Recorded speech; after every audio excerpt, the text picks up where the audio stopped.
Hello, my dear students. Welcome to Loprit Ma'am Sociology classes on YouTube channel.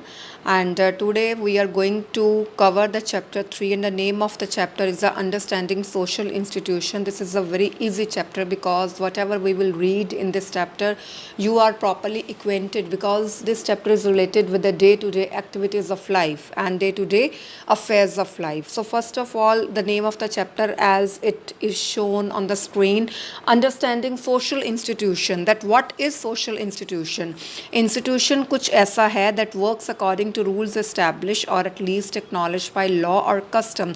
It means institution एक ऐसी place है जहाँ पे कुछ rules regulations है, proper pattern है, proper regulated behavior है, एक structured pattern है, उसी को ही हम social institution बोलते हैं. Social institution, what is the work of social institution? ये करता क्या है? ये हमें punish भी करता है, reward भी करता है, हम पे control भी रखता है. Social institution मैक्रो भी हो सकता है, माइक्रो भी हो सकता है, एक फैमिली की तरह. तो सबसे पहले जो हम सोशल इंस्टीट्यूशन पढ़ेंगे वो पढ़ेंगे फैमिली. फैमिली एक सोशल इंस्टीट्यूशन कैसे है, इसकी एग्जांपल दी है या इसकी डेफिनेशन दी है बर्गस एंड लॉक ने. उसने क्या बोला अपने डेफिनेशन में कि ग्रुप ऑफ पर्सन्स की फैमिली कैसे बनती है. कुछ लोगों का ग्रुप होता है जिसमें लोग यूनाइटेड होते हैं, या तो मैरिज से फैमिली बनती है, फिर ब्लड रिलेशन से, या कोई ना कोई फैमिली में अडॉप्ट होता है देन. और उन सब में होता क्या है, इंटरेक्शन एंड इंटर कम्युनिकेशन. और वहाँ पे जितने भी घर के मेंबर्स होते हैं, husband wife, daughter, mother, law, son, everyone has their roles, duties, responsibilities and they have a common culture. Second point में उन्होंने बोला है कि family is the most natural social entity that appears to be universal and unchanging. देखिए family ऐसा नहीं है कि ओनली एशियन कंट्रीज़ में है, यूरोपियन कंट्रीज़ में भी है, हर एक जगह पे फैमिली है. Without family we can not exist and we can not live because we are a social beings and it is important in all societies. We are different in characteristics in different societies. It means society is compulsory in every society, but whatever the feature or characteristics they are different according to the different societies or different areas. So in the next slide we can see that in the next point it is shown that the private sphere of family is also linked to economic, political, cultural and educational entity in the public sphere. It means family का जो private sphere है, हर एक family का एक private sphere है. जितनी भी families universe में हैं उनका अपना एक economic, political, cultural, education entity है और वो पूरी public में show भी होती है कि कोई कैसी family से है, rich से है, poor से है, high caste है, low caste है, single family है, nuclear family है. थर्ड पॉइंट में फंक्शनलिस्ट ने फैमिली के बारे में क्या बोला है. First of all you should know that what are the functionalist. Functionalist वो होते हैं जो सोसाइटी में हर एक इंस्टीट्यूशन को सोसाइटी का पार्ट मानते हैं, जो सोशोलॉजिस्ट को एक हेल्प भी करते हैं उनके सर्वे में.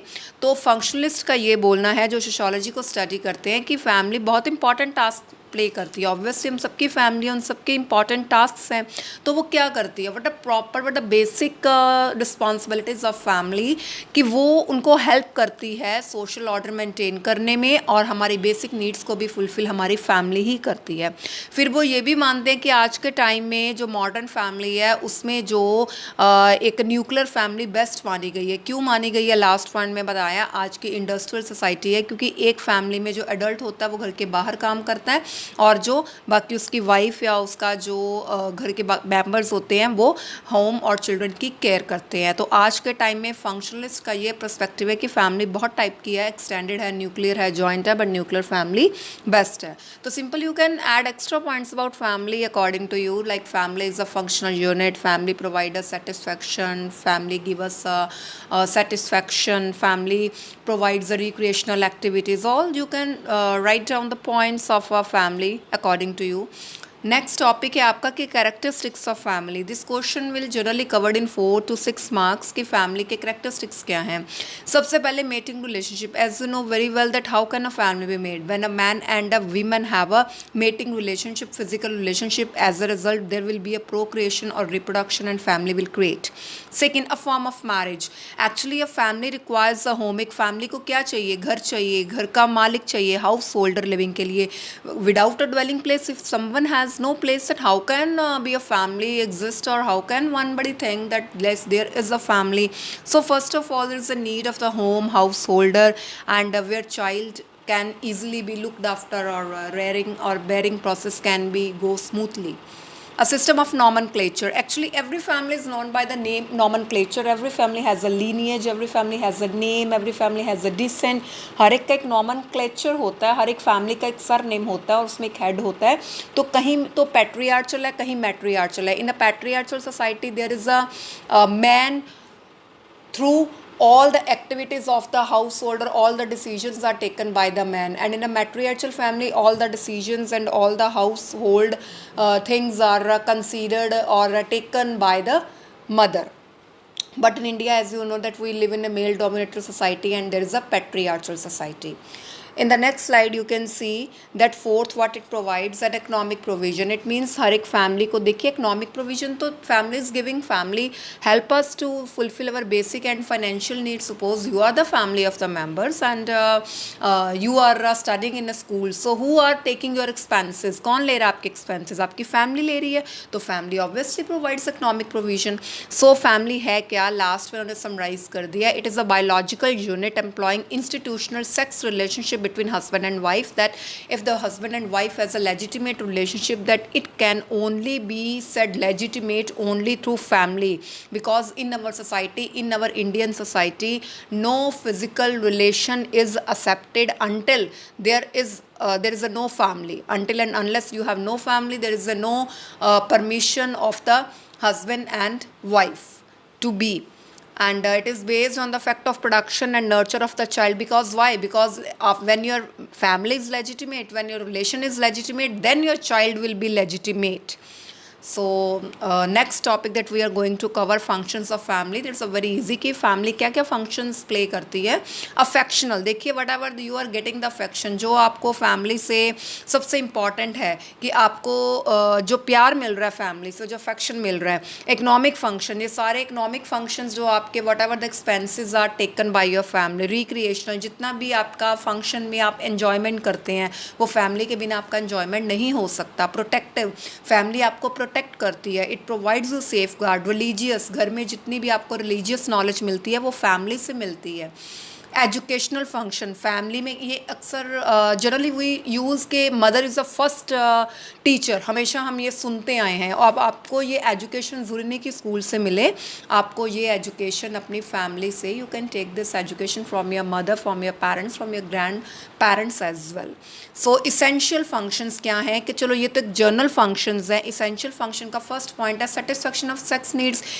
We are biological beings and as a biological needs, if you want to fulfill your physical mating relationship desire, then there is a need of family. So first essential function is that it satisfies the sexual needs. In the next slide you can see that it provides reproduction, and you can see in this paragraph, it's a very easy, production and rearing of children. You can see that how in the second function that कि बच्चे की जो production और rearing होनी है, it can only be possible through family. ये एक ऐसा institution है जो बच्चों को पालने में और produce करने में help करता है. Child rearing, जो देखिए whoever the children, they have no family, you can easily compare them with the children who have family. So obviously जिनकी family है, they are well reared comparatively to the children who have no family.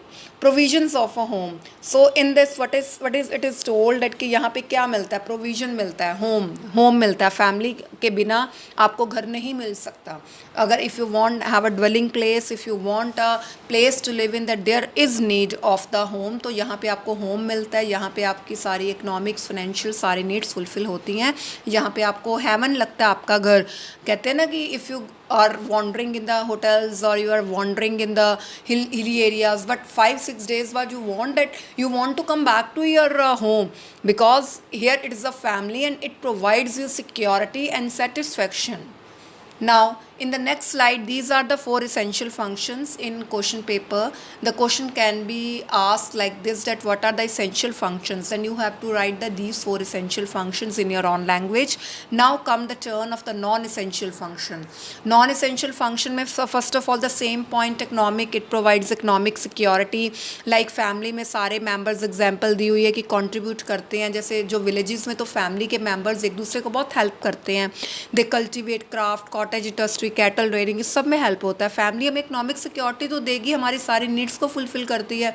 Religious, again point कि religious जितने भी virtues है we can get it from family. तो ये start हो जाते हैं हमारी स्कूलिंग अर्लीस्ट ईयर में, हम आ गए 3-4 ईयर्स की एज में हम स्कूल आ जाते हैं, but the basic education is given by our grand parents and all the brothers and sisters and kinships. Education, family कहते वही चीज़ है कि the child learns a first letter under the guidance of the parents. Parents आपकी सबसे बड़ी आपकी एक education का सोर्स है, क्योंकि बच्चा फर्स्ट वर्ड अपनी फैमिली से सीखता है। यहाँ पे आपको वोकेशनल एजुकेशन मिलती है, तो मॉडर्न फैमिली ने तो एक्चुअली ड्यूटीज़ ही हैं आज के टाइम पे कि वोकेशनल एजुकेशन देनी ही देनी है। तो क्लासिफिकेशन ऑफ फैमिली नेक्स्ट आ जाता है कि फैमिली की टाइप्स क्या हैं। अब तक जो हमने whatever we have covered that meaning of family, functions of family, characteristics of family, essential function, non essential, now we are moving ahead, that is the classification of family. Family को classify कैसे किया गया है? 3 basis पे। सबसे पहले rule of residence, it means family matrilocal भी हो सकती है, पैट्री लोकल भी। मैट्री लोकल में क्या होता है कि न्यूली मैरिड कपल जो है वो वुमेन के घर में रहता है, और सेकंड केस में कपल एक शादी करके लड़का लड़की को अपने घर लेके आता है। Second, rule of inheritance and lineage, इसमें क्या होता है कि फैमिली इसके अकॉर्डिंगली 2 टाइप की है, मैट्रीलिनियल और मैट्री लोकल। फर्स्ट केस में क्या होता है कि सारे जो राइट्स हैं वो मदर से डॉटर को चले जाते हैं, और पूरी जो फैमिली की जितना भी प्रॉपर्टी की जो ऑनरशिप है वो मदर साइड की तरफ से डॉटर को जाती है। और जहाँ पे पैट्री लोकल होता है वहाँ पे क्या होता है, सारे इनहेरिटेंस राइट्स, प्रॉपर्टी के राइट बेटे फादर से सन को जाते हैं। Then role of authority and dominance, तो इसमें जो रूल ऑफ अथॉरिटी या डोमिनेंस के अकॉर्डिंगली भी वही सेम थिंग है कि फैमिली 2 टाइप्स की है, पैट्रियार्चल, मैट्रियार्चल। पैट्रियार्चल फैमिली का स्ट्रक्चर कहाँ पे होता है? पैट्रियार्चल मीन्स आप ऐसे याद रख सकते हो, फादर, पापा, यानी कि जहाँ पे पूरा रोल, पूरी अथॉरिटी, पूरी डोमिनेंस फादर की है। और मैट्री में मतलब मदर, जहाँ पे पूरी जो रोल है मैट्री आर्चल या मैट्री लोकल में पूरा जो डोमिनेंस है वो डिसीजन मेकिंग है वो मदर के रोल पे डिपेंड करता है। In the next slide you can see about the marriage. So I will cover these remaining topics in the next video, and I hope that all the things are clear to you. Goodbye students, take care of yourself.